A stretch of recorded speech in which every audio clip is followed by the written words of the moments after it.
Ikinababahala ng conservation group na Worldwide Fund for Nature ang sunod-sunod na pagkamatay ng ilang balyena at dolphin sa ating mga dalampasigan. Nakatutok si Marisol Abduraman. Tulong-tulong ang mga residente na buhatin ng balyenang ito para ilipat sa hinukay na pansamantalang pool. Nang lapitan, nalamangang patay na pala ito.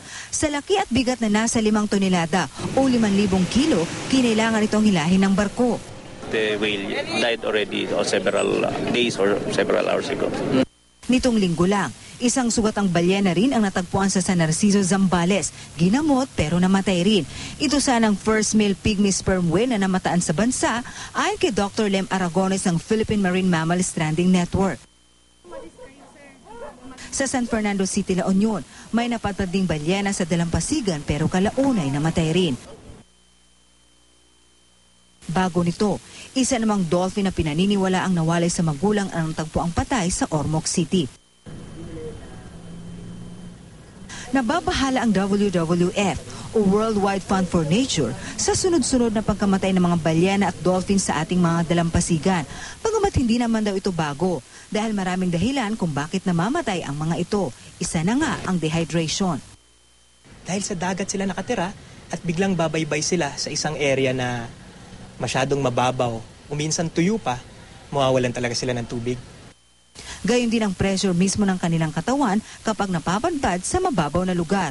Pero hindi raw malayo na may kinalaman din ang mga tao. Meron po tayo dating nakitang mga balyena, mga dolphins na may tama ng spear, tama ng bala. Inaalam naman ng BFAR kung ano ang dahilan ng pagkamatay ng mga balyena. It was caused by men, meaning the fisher folk caused it. We have to find out who these are and determine whether or not there is somebody who has to be answerable for that. If it was because of a mistake, then probably we need to educate them. Ayon sa BFAR, karaniwang may napapadpad ng mga balyena at dolphin sa ating karagatan. They probably were chasing food fish and then they got caught in shallower waters. Kung masyadong malakas ang ulan, posibleng malito ang mga pod o grupo ng cetaceans at bumaybay sila.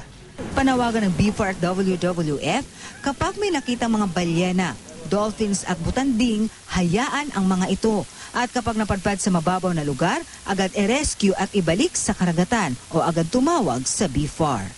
Marisol Abduraman, Nakatuto, 24 Oras.